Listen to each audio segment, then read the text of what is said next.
cerveau a trop d'onglets ouverts? T'as l'impression de courir après ton agenda plutôt que de le piloter? Stop, respire. Bienvenue dans Ça papillonne, le podcast qui ferme les fenêtres inutiles pour redonner de l'espace à ton intuition et de la clarté à ton business.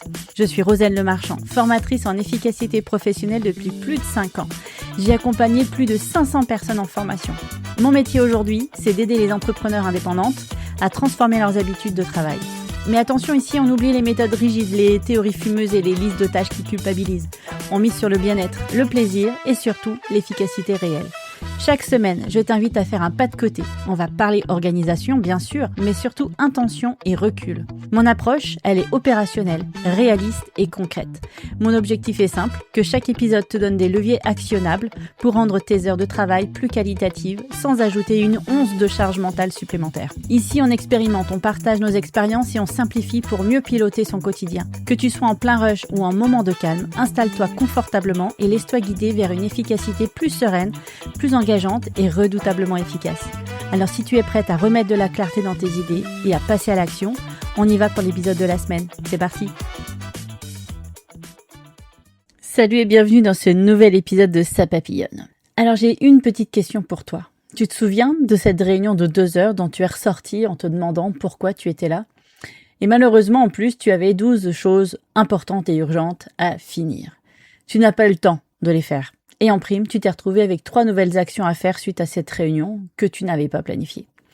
Bienvenue dans le monde de la réunionnite. En formation, j'en entends des histoires à propos des réunions. Celle qui m'a le plus choquée, 2h30, chaque lundi matin.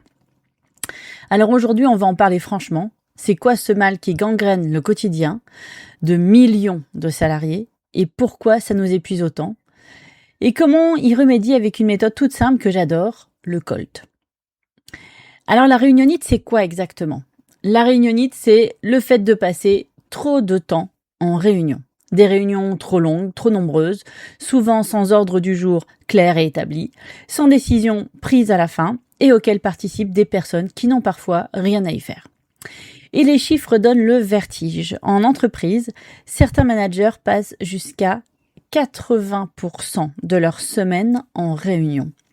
80%, ce qui laisse 20% pour faire leur vrai travail. Tu imagines le stress que ça génère? Et ce que j'entends souvent dans mes formations, c'est ça. Je sors d'une réunion, j'en ai une autre dans 10 minutes et entre les deux, je dois répondre à 20 mails. Le cerveau ne suit plus. On est présent physiquement, mais complètement absent mentalement. Et pour nous, les entrepreneurs indépendants, c'est un peu différent. On n'a pas forcément ce flot de réunions internes. Mais on a nos propres pièges. Les visios avec les clients qui s'éternisent, les calls de suivi qui n'avancent pas, des réunions réseau où on ne sait pas trop pourquoi on est là. Le principe est le même. Et le résultat aussi. On rentre chez soi épuisé avec la sensation désagréable de n'avoir rien fait d'essentiel de la journée. Alors pourquoi est-ce qu'on tombe dans ce piège? Il y a plusieurs raisons à ça et elles méritent qu'on s'y arrête. La réunion rassure. Elle donne l'impression d'agir, d'avancer, de travailler en équipe. On confond l'activité avec la productivité. On a été là, on a parlé, donc on a travaillé, sauf que non, pas forcément. Ou en tout cas si, avec son ordinateur ouvert pour faire autre chose. La peur de manquer une information. On accepte toutes les invitations parce qu'on a peur de rater quelque chose d'important. C'est le fameux FOMO, la peur d'être hors de la boucle. Il y a la culture aussi du « on a toujours fait comme ça ». Beaucoup de réunions existent parce qu'elles ont toujours existé. Le point hebdo du lundi, personne ne sait vraiment pourquoi il dure 1h30, mais il a toujours duré 1h30. Et pour les entrepreneurs, il y a une couche supplémentaire. On nous a appris à être disponible, à dire oui, à ne pas décevoir. Refuser une invitation à une réunion, ça peut sembler impoli, peu professionnel, voire prétentieux. Qui je suis pour dire que je n'ai pas le temps? Mais je te le dis clairement, protéger ton temps, c'est protéger ton énergie. Et ton énergie, c'est ton carburant. Sans elle, il n'y a pas de business qui tient. Alors, à quoi sert vraiment une bonne réunion? On pourrait imaginer cet exercice en formation de demander c'est quoi une mauvaise réunion? Et on aurait toutes les caractéristiques que tu peux rencontrer en fait au quotidien de ce qui se passe réellement. Donc, on prend tout ça à l'envers et on trouve les bonnes réunions. Alors, avant de te parler du COLT, posons une base. Une réunion, ça sert à quoi? Une bonne réunion a toujours un but précis. Et ce but entre dans l'une de ces catégories. Soit décider. Décider ensemble de quelque chose qu'on ne peut pas décider seul. Partager.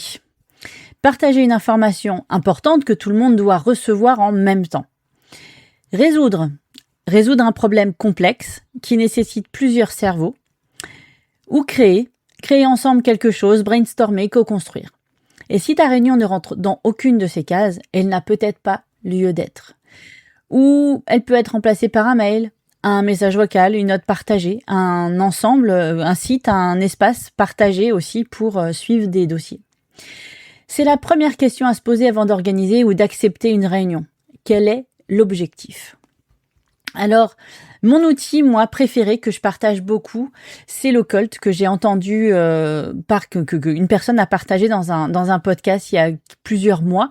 Et je l'avais noté parce que j'ai trouvé cette méthode vraiment révolutionnaire, hyper simple, hyper pratique, mais basique pour vraiment désengorger en fait son calendrier de réunion. Alors l'Occult, c'est la méthode pour des réunions qui ont du sens. C'est un outil très simple, c'est un acronyme et chaque lettre correspond à un élément indispensable pour qu'une réunion soit vraiment utile. Alors le C de Colt pour contexte. Pourquoi cette réunion ? Quel est le contexte qui justifie qu'on se retrouve ? Si tu ne peux pas répondre à cette question en une phrase, c'est signe que la réunion n'est peut-être pas nécessaire. Le O de Colt pour objectif. Qu'est-ce qu'on peut avoir fait, décidé ou produire à la fin de cette réunion ? L'objectif, il doit être clair, précis et mesurable. Faire le point, c'est pas un objectif. Décider ensemble quel outil de facturation on adopte d'ici le 1er juin, ça claque et ça, c'est un objectif. Le L, c'est le livrable. Qu'est-ce qu'on produit concrètement à la fin de cette réunion ? Un compte-rendu, une décision actée, un plan d'action avec des responsables et des dates définies ? Si à la fin de la réunion, personne ne sait avec quoi elle repart, c'est qu'il manquait un livrable. Et sans livrable, une réunion reste souvent une conversation qui ne change rien. Et la dernière lettre, c'est le T de timing. Combien de temps est nécessaire à cette réunion ? Et on s'y tient. Une réunion prend le temps qu'on lui donne. Si tu bloques 1 heure, elle durera 1 heure. Si tu décides qu'elle dure 25 minutes, elle peut très bien durer 25 minutes.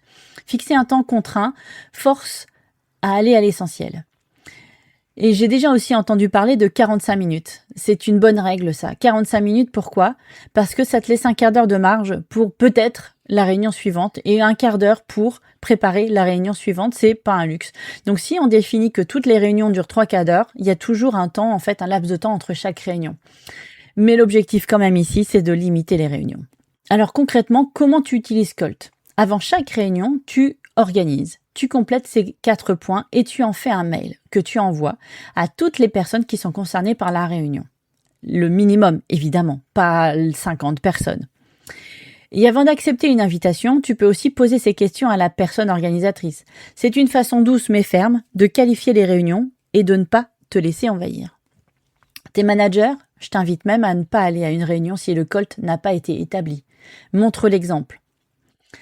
Et si tu es solopreneur, est-ce que c'est utile pour toi aussi ? Moi, j'ai envie de dire absolument. Mais même si tu travailles seul, tu as des interactions avec des clients, des partenaires, des prestataires, et souvent ces échanges prennent la forme de visio ou de call sans vraiment de structure. Le Colt t'aide à préparer ces moments pour qu'ils soient plus courts, plus efficaces et plus confortables pour toi. Plus besoin de rester 1 heure avec un client à tourner en rond parce que ni toi ni lui ne savez vraiment ce qu'on cherche à conclure. Tu peux même envoyer un petit message avant votre rappel. Pour qu'on soit efficace, voilà ce que je propose qu'on aborde. C'est professionnel, c'est doux et ça t'évite des réunions qui n'en finissent pas. La réunionnite, c'est un vrai voleur de temps et d'énergie. Et comme pour tous les voleurs de temps, si tu te souviens de l'épisode 43, la solution ne vient pas de faire plus vite, elle vient de faire mieux avec intention. Le Colt n'est pas une contrainte, c'est un cadeau que tu te fais à toi-même et aux personnes avec qui tu travailles. C'est dire, mon temps compte, le tien aussi, alors faisons en sorte que ce moment ensemble serve vraiment. Et pour petit rappel, le Colt, c'est C pour contexte, O pour objectif, L pour livrable et T pour timing. Alors cette semaine, je t'invite à tester une seule chose. Avant ta prochaine réunion ou ton prochain call, pose-toi juste 2 questions. L'objectif et le timing. Et observe ce que ça change. Et je t'invite aussi à me dire en commentaire ou en message si tu es plutôt du genre à subir les réunions ou à les organiser. Et si tu as une astuce qui t'a aidé à reprendre le contrôle, partage-la à tout le monde ou à moi, et moi je partagerai derrière. Merci de m'avoir écouté et à très bientôt pour un prochain épisode de Ça Papillonne. Salut! Merci d'avoir partagé ce moment avec moi. J'espère que cet épisode t'a permis de faire ce pas de côté et que tu repars avec une idée concrète à tester dès aujourd'hui. Pour aller plus loin dans ton organisation, sache que j'accompagne les entrepreneurs comme toi et que je propose une formation à distance complète pour reprendre durablement les commandes de ton efficacité. Tu trouveras tous les détails du parcours bien dans mes baskets sur mon site r-zen.bzh. Pour ne rien manquer des prochains déclics, abonne-toi sur ta plateforme préférée. Et si cet épisode t'a aidé, la meilleure façon de me soutenir est de lui laisser 5 étoiles et un avis. Ça aide vraiment à faire voyager le podcast. Tu as une problématique précise en organisation ou une envie de sujet? Viens m'en parler sur LinkedIn ou via les commentaires. Je construis mes épisodes pour et avec toi. D'ici là, prends soin de ton temps et de ton énergie. On se retrouve la semaine prochaine pour une nouvelle exploration. Salut!